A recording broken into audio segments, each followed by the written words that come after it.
వ్యాసాయ విష్ణురూపాయ వ్యాసరూపాయ విష్ణవే నమో వై బ్రహ్మనిధయే వాసిష్ఠాయ నమో నమః. వశిష్ఠ వంశంలో జన్మించినటువంటి వ్యాసులకి, వేద వ్యాసులకి నమస్కరిస్తూ మనం ఇప్పుడు గురు పూజోత్సవం, గురు పౌర్ణమి, ఆషాఢ పూర్ణిమ అంటే ఏమిటో కొద్దిగా చూద్దాం. అసలు ముందు గురువు అంటే ఎవరు? ముందు మనం యువతరం, నేటి తరం అందరం కూడా తెలుసుకోవాల్సిన విషయం ఏంటంటే గురువు అంటే ఎవరు అంటే ఒక మ్యాథమెటిక్స్ లేదా ఫిజిక్స్ ఇటువంటి సబ్జెక్ట్స్ చెప్పేటువంటి వారందరూ గురువుల కింద వస్తారా? లేదా పాద పూజలు చేయించుకునే వారందరూ గురువుల కిందకు వస్తారా? లేదా గురువుగా తమని తాను ప్రకటించుకునేటువంటి వారందరూ గురువుల కిందకు వస్తారా?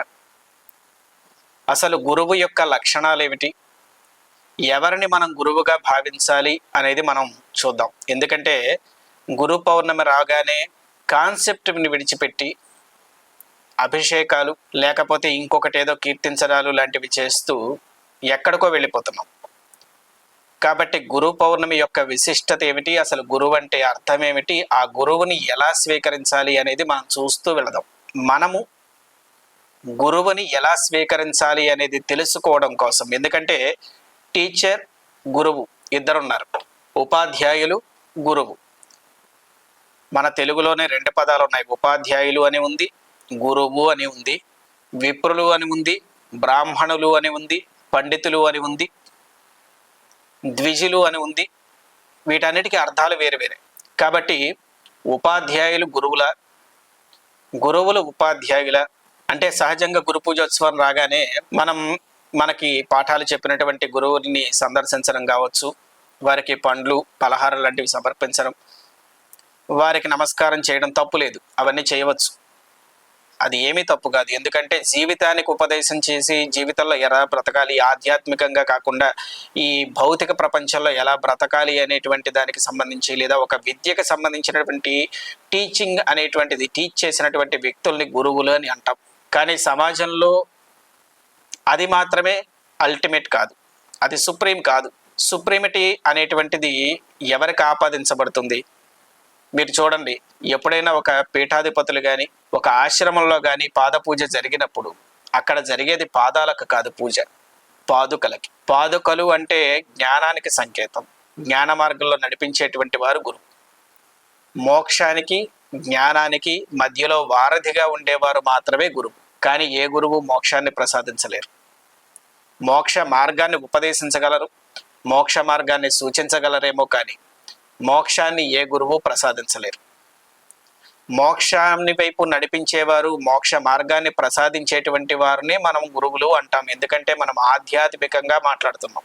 ఆధ్యాత్మికంగా మనం మాట్లాడుతున్నప్పుడు మాత్రమే ఆషాఢ శుద్ధ పూర్ణిమ, వ్యాస పూర్ణిమ గురించి మనం ప్రస్తావిస్తున్నాం. కాబట్టి వ్యాస పూర్ణిమ అనేది వ్యాసుల వారికి మాత్రమే చెందింది, వేరే కొత్త దేవతలకో వ్యక్తులకో చెందినది కాదు వ్యాస పూర్ణిమ అనేది, గురు పౌర్ణిమ అనేది. కాబట్టి జీవితంలో పాఠాలను నేర్పిన వారు, జీవితంలో పాఠాల సారాంశాన్ని నేర్పిన వారు, వీరందరూ ఉపాధ్యాయులు అవుతారు. గురువు అవ్వాలి అంటే మోక్ష మార్గాన్ని నేర్పిన వారు, మోక్ష మార్గాన్ని సూచించిన వారు అవుతారు. వారు కూడా మోక్ష మార్గానికి జ్ఞానాన్ని ప్రసాదించిన వారు అవుతారు. వ్యాసాయ విష్ణు రూపాయ వ్యాస రూపాయ విష్ణవే. వ్యాస మహర్షే విష్ణు భగవానుడు. విష్ణు భగవానుడే వ్యాస మహర్షి రూపంలో వచ్చారు.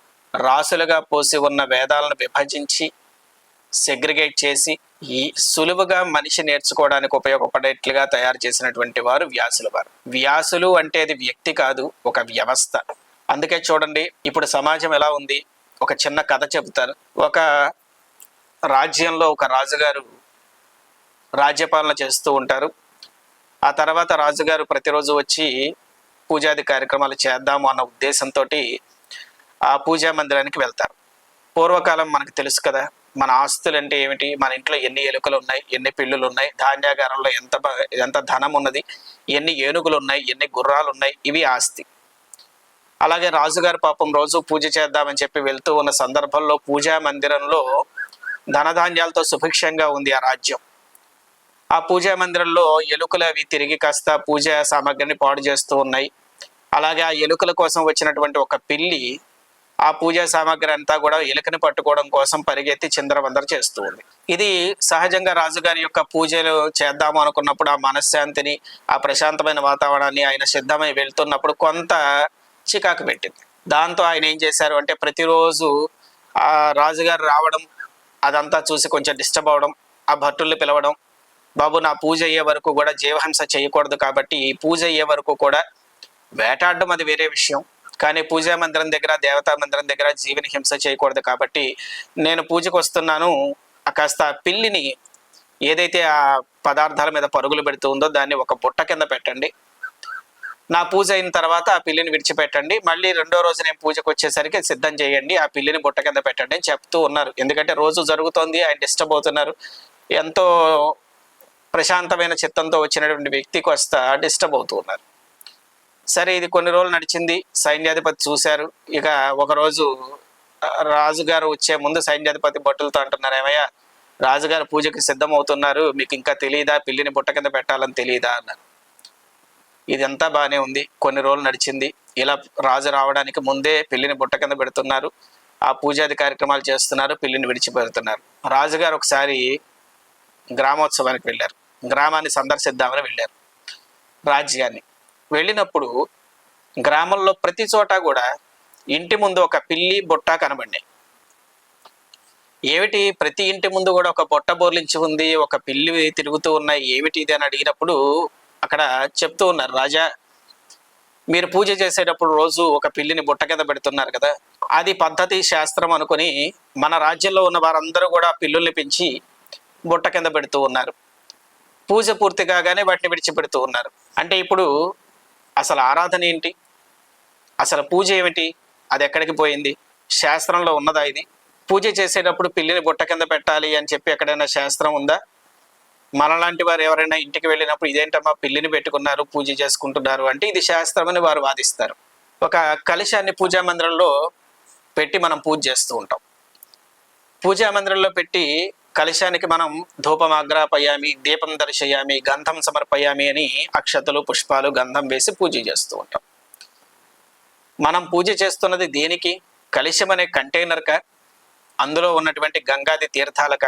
గంగాది తీర్థాలు మన ఉద్దేశం, అసలు శక్తి. కానీ కంటైనర్ని మనం పవిత్రంగా చూస్తాం. కంటైనర్ అనేటువంటిది గంగాది తీర్థాలను డిస్టర్బ్ చేయకుండా ఉండాలి, కానీ కంటైనర్ గొప్పదిగా ఉండాల్సిన అవసరం లేదు, అది మట్టి పాత్ర అయినా సరిపోతుంది.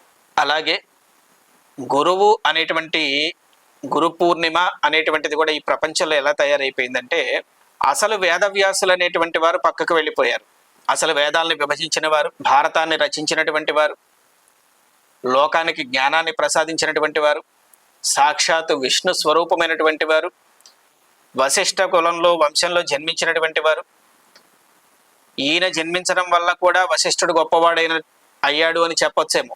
అంతటి గొప్ప వ్యక్తి వ్యవస్థ అది పక్కకు పోయింది. గురువుగా చలామణి అవుతున్నటువంటి చాలా మంది వ్యక్తులకి పాద పూజలు జరుగుతున్నాయి. ఇక్కడ లోపల ఉన్నటువంటి ఆత్మ జ్ఞానానికే పూజ తప్పించి శరీరానికి పూజ లేదు. ఎందుకంటే నేను చాలా మందిని గమనించాను, చాలా చోట్ల చూస్తున్నప్పుడు అనిపిస్తూ ఉంటుంది, పాలతో అభిషేకాలు, నీళ్లతో అభిషేకాలు, రసాలతో అభిషేకాలు, ఇవన్నీ వ్యక్తులక, లోపల జ్ఞానానిక.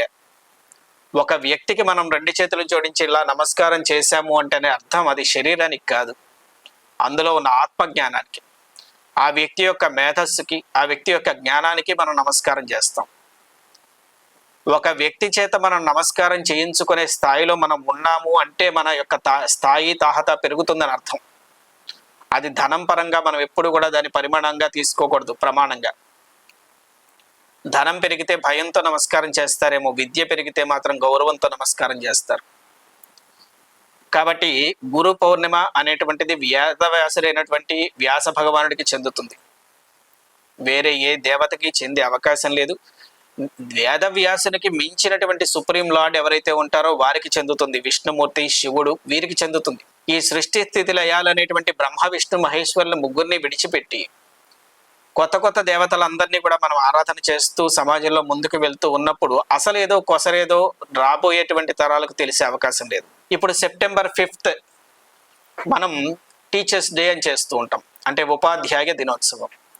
ఒకవేళ ఉపాధ్యాయులు గురువులు ఒకరే అయినట్లయితే గురు పౌర్ణమి చేసుకోవచ్చు. కానీ గురు పౌర్ణమి కాకుండా సపరేట్గా మనం సెప్టెంబర్ 5 ఉపాధ్యాయ దినోత్సవం అని చెప్పి చేస్తూ ఉంటాం. అది కూడా ఒక వ్యక్తి యొక్క పుట్టినరోజుని, తన యొక్క డేట్ని సెప్టెంబర్ 5న పుట్టినటువంటి సర్వేపల్లి రాధాకృష్ణన్ అనేటువంటి వ్యక్తి, ఆయన రాష్ట్రపతిగా, 2వ రాష్ట్రపతిగా ఉన్నారు. ఆయన పుట్టినరోజుని సమాజం జరుపుకోవాలి అన్నటువంటి ఉద్దేశంతో ఆ రోజు ఉపాధ్యాయుల దినోత్సవం కింద పెట్టారు. భగవంతుడికి సంబంధించినటువంటివి ఒక అకేషనల్ గా మనం పెట్టుకోవడం వల్ల సమాజంలో భావితరాల వారు వారన్నిటినీ కూడా గుర్తు పెట్టుకుని ప్రతిరోజు భగవంతుడికి దూరంగా ఉండకుండా వారు ఒక భక్తి మార్గంలో నీతి నియమాలతో జీవిస్తారు అన్నటువంటి ఉద్దేశాలతో కొన్ని పర్వదినాలు పెట్టాం. ఈ పర్వదినాల్లో మనం ఆరాధన చేయవలసింది ఆ రిలేటెడ్ ఎవరైతే జ్ఞానాన్ని ప్రసాదిస్తూ ఉన్నారో ఆ దేవతలకి, అందులో ఉన్న జ్ఞానానికి. కానీ మనం వ్యక్తుల కోసం మనం ఏదన్నా పెట్టుకుంటూ వెళ్తూ ఉన్నామనుకోండి, సంవత్సరంలో ఉన్న 365 రోజులు కూడా సరిపో. ఒకే రోజు 2-3 స్పెషల్ అకేషన్ డేస్ కింద పెట్టుకోవాలి మనం. ఎందుకంటే యుగాలు, సంవత్సరాలు గడుస్తున్న కొద్దీ అకేషన్స్, వ్యక్తులు గొప్ప గొప్ప వాళ్ళు వస్తుంటారు. కాబట్టి ముందు కొన్ని ధర్మాలు మనం పాటించాలి. ధర్మాలు పాటిస్తూ ఉంటే మనకు కొంత అవగాహన వస్తుంది. అవగాహన ప్రకారంగా ఏది మోక్షాన్ని ప్రసాదిస్తుంది, ఏది ధర్మబద్ధంగా ఉంది, ఏది ఆధ్యాత్మిక బద్ధంగా ఉంది, ఏది మనం చెయ్యాలి, ఏది చెయ్యకూడదు, ఎలా చేస్తే చేసింది కూడా పోతుంది, వీటన్నింటి మీద మనకు కొంత అవగాహన రావాలి. అంటే ఇప్పుడు తల్లిదండ్రులతో మనం ఫైట్ చేస్తున్నాం అనుకోండి, గురు పూజోత్సవం చేసే ఉపయోగం లేదు. కుటుంబ నియమాలు, కుటుంబ పద్ధతులు మనం పాటించకుండా ఊర్లో వారిని ఉద్ధరించే ఉపయోగం లేదు. కాబట్టి ముందు తల్లిదండ్రుల్ని ఆశ్రమాలకి, వృద్ధాశ్రమాలకి పంపకుండా, మనం 100 మందికి దానం చేయకపోయినా పర్వాలేదు, మనల్ని కన్నవారిని బాగా చూసుకోగలిగితే మనకు అది పుణ్యమే. ముందు ఇంట గెలిచి రచ్చగలవాలి. భగవంతుడైనా మాతృదేవో భవ, ఏ గురువైనా ముందు ఏం చెప్తున్నారు? మాతృదేవో భవ, పితృదేవో భవ, ఆ తర్వాతే ఆచార్య దేవో భవ, ఆ తర్వాత అతిథి దేవో భవ. మీరు చూడండి, ఎంత సంపాదించినా తృప్తి ఉండదు. లాక్కునేవాడికి ఆకలి తీరదు, పెట్టేవాడికి ఆకలి ఉండదు. కాబట్టి డబ్బు సంపాదించిన కొద్దీ, పదవి సంపాదించిన కొద్దీ, భూమి సంపాదించిన కొద్దీ భయాలు పెరుగుతాయి. జ్ఞానాన్ని సంపాదించిన వాడికి ఏది పోతే ఏంటి అన్నటువంటి ధైర్యం వస్తుంది. కాబట్టి ఇక్కడ మనం ఇవ్వడం అనేటువంటిది ముందు అలవాటు చేసుకోవాలి. తీసుకోవడం అనేటువంటిది కలియుగ ధర్మం, కలియుగంలో ఎక్కువ పెరిగిపోయింది. కానీ ఇవ్వడం అనేటువంటిది ఎప్పుడైతే మనం అలవాటు చేసుకుంటామో అప్పుడు మనకి ఆత్మతృప్తి అనేది కలుగుతుంది. ఎప్పుడైతే ఆత్మతృప్తి కలుగుతుందో, నిదానము, ప్రశాంతత, తృప్తి ఇవన్నీ జరిగిన తర్వాత ఒక రకమైనటువంటి హైపర్ యాక్టివిటీ అనేటువంటి తగ్గుతుంది. సమాజంలో మనం ప్రవర్తించే విధానం కంటే ఇక్కడ ఏం జరగాలి అంటే, ముందు మోక్షం రావాలన్నా, జ్ఞానం మనకి పట్టాలన్నా అహంకార మమకారాలు తగ్గాలి. నేను, నాది అనేటువంటి ఐడెంటిటీ అనేటువంటిది అక్కడ ఉండకూడదు. పెద్ద పెద్ద రాజులు, గొప్ప గొప్ప రాజ్యాలు కలిగినటువంటి వారు కూడా కాలక్రమంలో వెళ్ళిపోయారు. ఏదైనా క్యారీ అయిందా? సరే, గొప్పగా సంపాదించినటువంటి వారు ముని మనవడ వరకు క్యారీ చేయగలిగారా? ఏ కొడుకు దగ్గరో మనవడి దగ్గరో మొత్తం కొలాప్స్ అయిపోయే ఛాన్స్ ఉంది. మరి నీ జీవితం మొత్తం నువ్వు సాధించింది ఏంటి? నాకు ఒక 50 సంవత్సరాలు వచ్చిన తర్వాత నేను ఇంకా చేసే ఉద్యోగం లేదు కాబట్టి ప్రశాంతంగా కూర్చుంటాను, భగవంతుడి సన్నిధిలో ఉంటాను, భగవన్ నామం స్మరిస్తాను అని నువ్వు అనుకుంటావు. అసలు 50వ సంవత్సరం నీకు రావాలి కదా. రేపటి పనిని కూడా ఈ రోజే ఎలా చేస్తే గొప్పవాళ్ళు అవుతారు. భగవంతుని విషయంలో కూడా ఏ రోజుకి ఆ రోజు, ప్రతిరోజు ప్రాతకాలం భగవన్ నామ స్మరణ చేయడం, భగవంతుని పాదాన్ని పట్టుకోవడం, గురువుల్ని సేవించడము అంటే అర్థం ఏంటంటే వారికి పాదపూజ చేయమని కాదు అర్థం, వారిని ఫాలో అవ్వండి అని. వారి లైఫ్ స్టైల్ ఎలా ఉంది, ఒక 10,000 రూపాయలు పోయినా వారు చెల్లించకుండా ఎలా ఉంటారు, ఏదైనా సమస్యలు వచ్చినా చెల్లించకుండా ఎలా ఉంటున్నారు, నిందలు పడుతున్నా స్పందించకుండా ప్రశాంతంగా ఎలా ఉండగలుగుతున్నారు. గొప్ప గొప్ప మహానుభావులు ఉంటారు సమాజంలో, మన చుట్టూనే మనం గమనించాలి. ముఖే సరస్వతి. చాలా మంది దగ్గర చాలా రకాలైనటువంటి విషయాల్ని మనం నేర్చుకోవాలి. ఒకటి మనం నేర్చుకోవాలి అంటే ముందు మనలో ప్రశాంతమైనటువంటి చిత్తం ఉండాలి. వ్యాస భగవానుడు, విష్ణు రూపమైనటువంటి వ్యాస భగవానుడు మనకు ఇన్ని రకాలైనటువంటి ఆధ్యాత్మిక విషయాలను అందించి, వేదాలను విభజించి వేదవ్యాసుడిగా మారి, ఆయన ఆషాఢ శుద్ధ పూర్ణిమ రోజున ఆయన పుట్టినారు. కాబట్టి ఆషాఢ శుద్ధ పూర్ణిమని వేద వ్యాస పూర్ణిమ, వ్యాస పూర్ణిమ, గురు పూర్ణిమ అంటాం. ఒకరికి సంబంధించినటువంటి అకేషన్ ని తీసుకువెళ్ళి ఇంకొకరికి చేయడం వల్ల మరి దాని వల్ల లాభం ఏమిటో నాకైతే తెలియదు. ఇది వేదవ్యాసులకు సంబంధించింది, ఆయనకి మాత్రమే సంబంధించింది. కాబట్టి మనం ఏదైనా విడిగా చేయాలి అనుకున్నప్పుడు, ఎవరికైనా అభిషేకాలు చేయాలనుకున్నా, ఇంకొకటి చేయాలనుకున్నా, మీకు వారి మీద ఉన్న అభిమానంతో పర్సనల్ గా చేసుకోవచ్చు. కానీ ఇది ఈ సంస్కృతిలో ఉన్నటువంటి సంప్రదాయానికి సంబంధం లేదు. అలాగే ఉపాధ్యాయ దినోత్సవం అనేటువంటిది కూడా సెప్టెంబర్ నెలలో వస్తుంది. అప్పుడు మీకు చదువు చెప్పినటువంటి ఉపాధ్యాయులు, లేదా జీవితంలో మార్గదర్శకాన్ని చేసినటువంటి ఉపాధ్యాయులు, లేదా సమస్యల నుంచి మిమ్మల్ని గట్టెక్కడానికి సలహాలు చెప్పినటువంటి గురువులు, ఇటువంటి లౌకికమైనటువంటి విషయాలకు సంబంధించిన శరీరంతో మన ముందు తిరుగుతున్నటువంటి ప్రతి గురువుకి కూడా మీరు మీ కృతజ్ఞత పూర్వకంగా వస్త్రాలు పెట్టవచ్చు, పండ్లు తాంబూలం ఇవ్వవచ్చు, లేదా ధన సహాయం చేయవచ్చు. వారి పరిస్థితిని బట్టి, మీ పరిస్థితిని బట్టి, మీ మధ్య ఉన్న సందర్భాన్ని బట్టి, మీ స్థాయిని బట్టి మీరు ఏమైనా చేయొచ్చు. గు అంటే అంధకారం, రు అంటే తీసేటువంటి వాడు.